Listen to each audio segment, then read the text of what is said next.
السلام ورحمۃ اللہ۔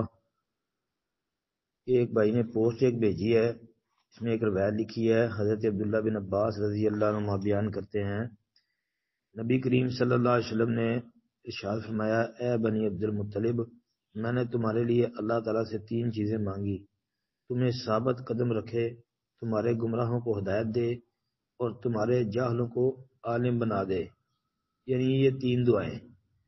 اور کہتے ہیں اور میں نے یہ بھی دعا مانگی تھی کہ اللہ تعالیٰ تمہیں سخی، بہادر اور رحم دل بنا دے۔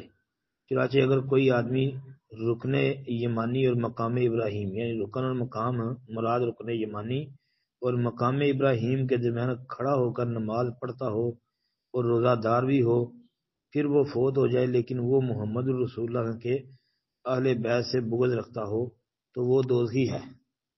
اچھا جی، یہ روایت کے متعلق کہتے ہیں جی اس کی سند کیسی ہے؟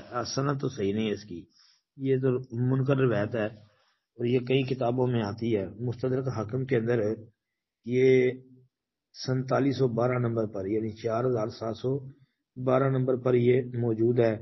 اسی طرح اخبار مکہ الفاقہی کی، اس میں یہ 1038 نمبر پر ہے۔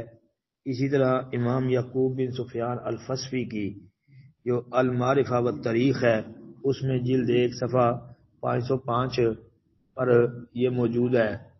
ایسے ہی ابن ابی عاصم کی کتاب السنہ میں 1546 نمبر پر، اور حدیث ابو عروبہ الخرانی اس میں 41 نمبر پر ہے، اور امام طبرانی کی المعجم الکبیر میں 11412 نمبر پر یہ موجود ہے۔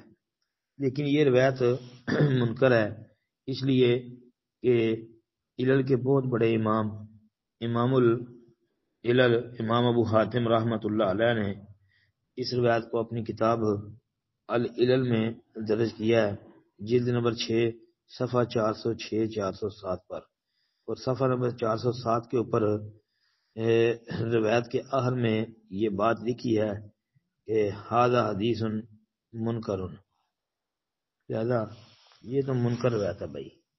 السلام علیکم ورحمۃ اللہ۔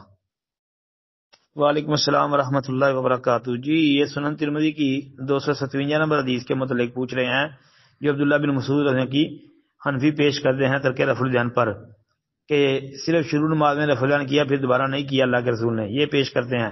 ہاں جی، عبداللہ بن مسعود رضی اللہ عنہ کی روایت ہے، الا اصلی بکم صلاۃ رسول اللہ صلی اللہ علیہ وسلم قال فصلى فلم يرفع يديه الا مرۃ۔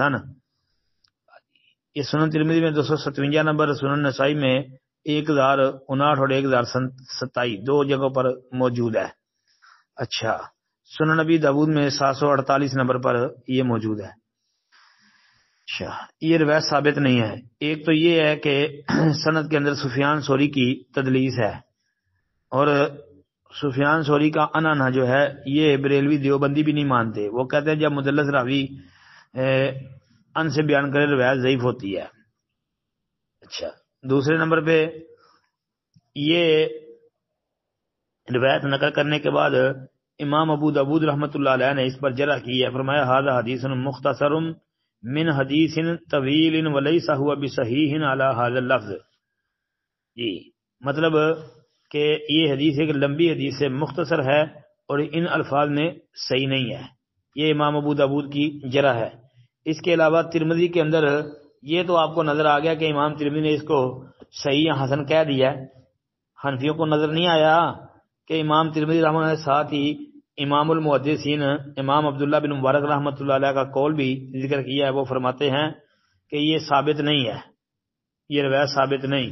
جی، تو امام عبداللہ بن مبارک نے بھی اس پر جرح کی ہے۔ اس کے علاوہ امام شافعی، امام احمد بن حنبل رحمۃ اللہ علیہ اور امام بخاری رحمہ اللہ، کئی ائمہ محدثین ہیں جنہوں نے اس پر جرح کر رکھی ہے کہ یہ روایت صحیح نہیں ہے، قابل حجت، قابل عمل نہیں ہے۔ جی، تو لہذا صحیح رفع الیدین کا طریقہ یہ نبی علیہ الصلوۃ والسلام کی سنت سے ثابت ہے، وہ یہ ہے کہ نماز شروع کرتے وقت رکوع جاتے، رکوع سے سر اٹھاتے اور تیسری رکعت کے لیے کھڑے ہوتے ہوئے۔